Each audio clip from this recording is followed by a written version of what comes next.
LeRoy McClain rejoins The Marvelous Mrs. Maisel for the fourth season. I'm David Buchanan with Gold Derby. LeRoy, it's so nice to talk with you today. It's nice to talk to you too, man. I wanted to start with the end of season 3, where the series left off, because we see Shy Baldwin perform on the Apollo stage. That's the last that we see of him, right after Midge's infamous set. And then we don't see him again, at the end of the finale. So I was just wondering, when you shot that last episode, did you know that Shy Baldwin would be coming back for season 4? And if you did or didn't, what did you hope that they were going to explore with your character when you came back? Yeah, it's interesting. I didn't. There's a saying that Amy Sherman Palladino likes to use, and that's once you're part of the Maisel family, you never really leave. You're never really gone. So you can't count on never getting another phone call. So I hoped. I definitely hoped that I would be asked back. I definitely thought that the story lent itself to needing some sort of resolution. I remember when we did the table read for that last episode of season 3. I was shocked. I was completely blown away. Like, I knew there was going to be some sort of fallout. I didn't know how it was going to transpire. I didn't know anything about Midge's set.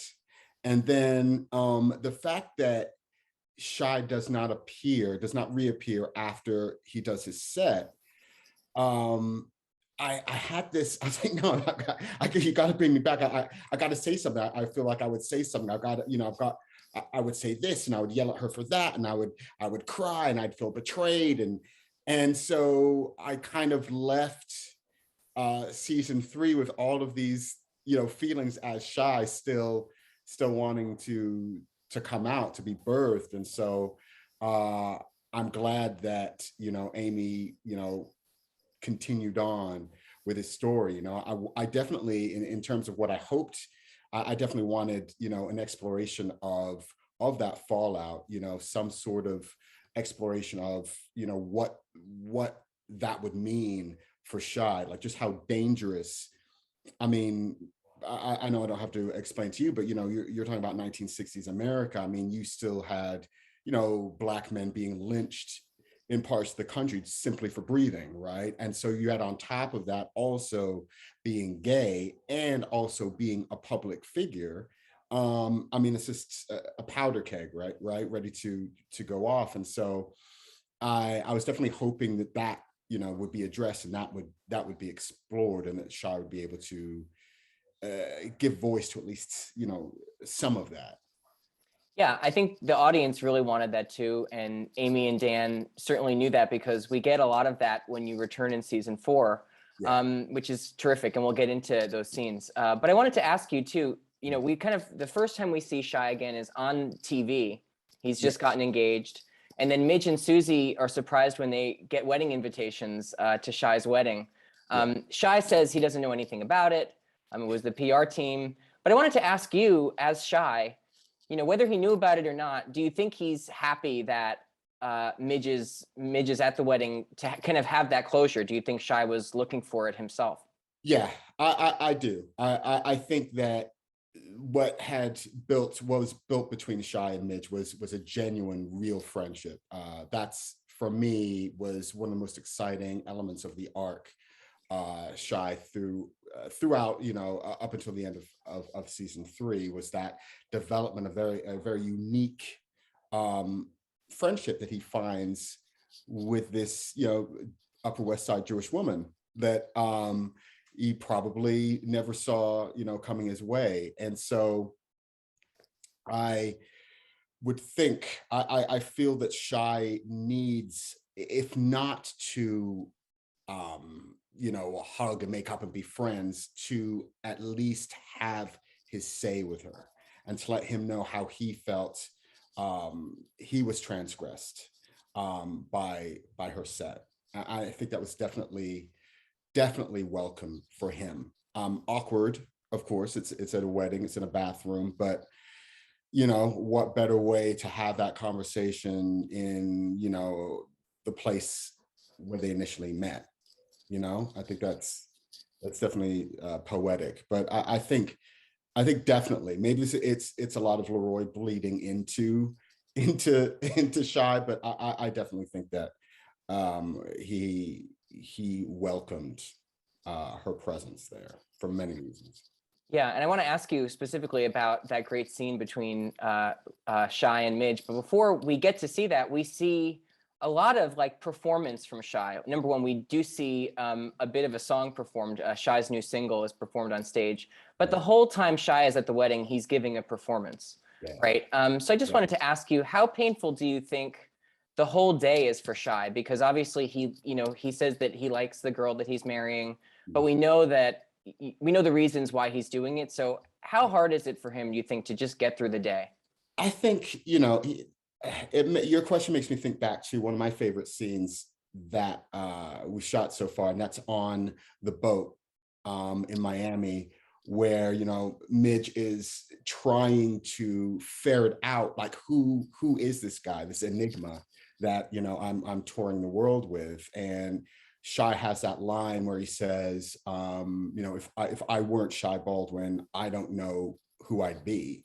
And I think that shed some light on the fact that he has been performing on and off stage in a constant state of performance.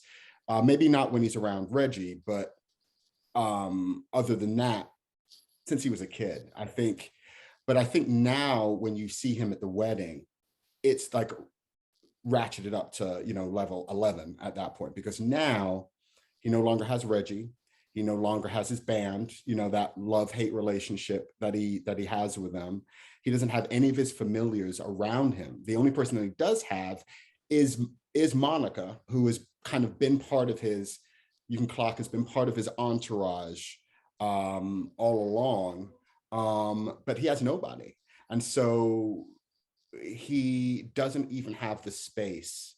He doesn't have that person that he can share a glance with, like a glance of like, okay, this is, we both realize that I'm performing here, right? You see me, I see you, thank you for that. He doesn't have that anymore. So I think it's a terrible toll it takes on him. And you see that, the moment that I think the first moment he probably has to himself all day is smoking that cigarette post the confrontation with Midge. So I think it's exhausting to keep up that level of pretense, especially with none of his family around him, his adopted family.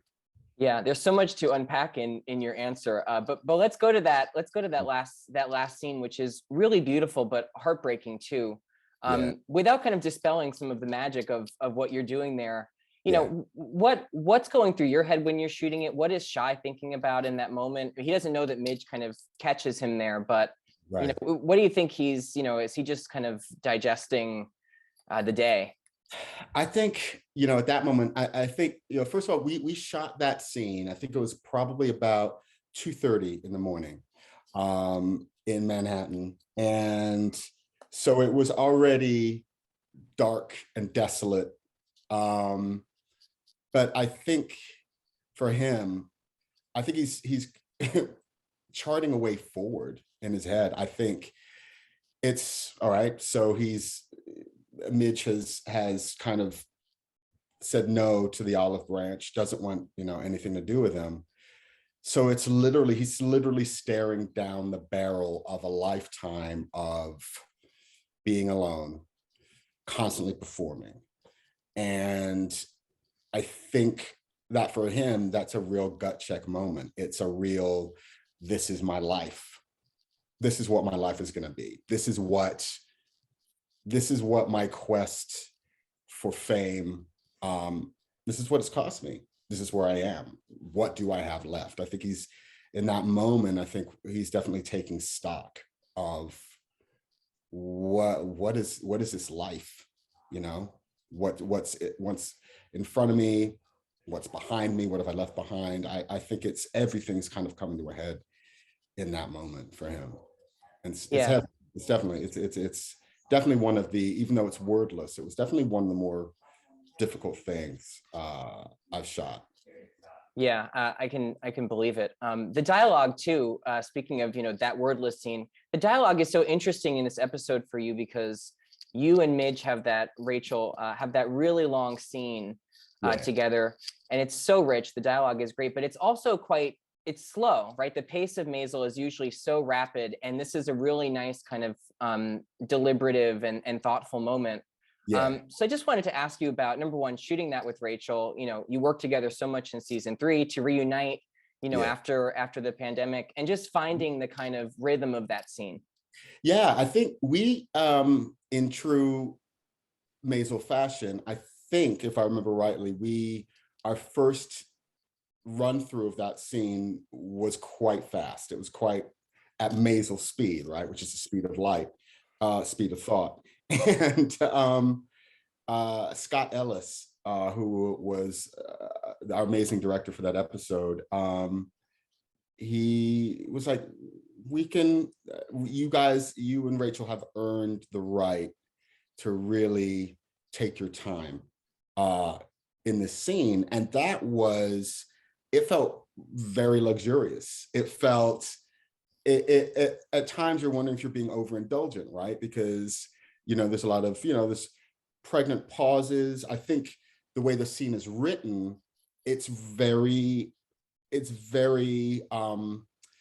they talk a lot around what is really being said. And I think the way that scene is shot is amazing, right? Because you see like double reflections of them. And so it's almost like the subtext is having a conversation, like the two characters, the subtext are having a conversation, and then the performative Midge Shy are also, having a conversation at that same time. And so that scene, especially given our history, the amount of time that Rachel and I had spent together in season 3, and being in Miami and going through the rigorous demands of the weather down there, and just she and I have been in constant contact about what our relationship was and is, and how it has been evolving. But we didn't get a chance to necessarily do that much prior to this. As you brought up, it was still in this murky pandemic world where everybody's in masks, everybody's kind of like in their own corners and separated. And so I think actually that kind of helped in a way the scene, because we hadn't been spending a lot of time together, we had been separated, and I think the characters, obviously previously being close, have now been separated. And so I think you needed that space, you needed that kind of deliberate pace, because I think we're feeling each other out, right? I think the characters are feeling each other out. It's, are we really going to have this conversation? How hot is the conversation going to be? Who's going to say it? Does she think that she has something to apologize for? Should I be apologizing? And so it's this dance, right? It's kind of like the most tense, macabre dance that you've ever been invited to between these two. But it's hard. I'm telling you, it's very difficult to be angry at Rachel Brosnahan. It's just that's a challenge, because she is, for me, has been my saving grace throughout this entire journey. It's been so welcoming, so loving, so bright and full of energy, that to completely play against that was a challenge, but but one that I really kind of welcomed. I just at that moment, I just wanted, I just was glad to be acting again. At that point, because there were some months there where I was just like, okay, is this ever going to end? Are we ever going to get back to a sense of normalcy? So I actually really enjoyed how different the pace was in that scene. Yeah, you're so right. Number one, the pace is so specific, and the dynamic. We saw how much Shy and Midge get along so well in season 3 before that set. So to see them so distant is really arresting. I mean, it's so interesting to watch unfold. Yeah. Shy also gets something very unique in this series, which is an apology from Midge. I mean, it's kind of, you know, she hedges it a little bit, right? It's not a full-throated, you know, I shouldn't have done this, but there is an apology, which is rare. Yeah. So I just wanted to ask you, you know, in that moment, do you think Shy accepts the apology? Because he does, as you said earlier, offer kind of an olive branch at the end of the scene. Yeah. But, you know, she seems sincere as much as, you know, Midge can. Yeah. So how do you think Shy receives the apology? I think he does. I think he does receive it genuinely.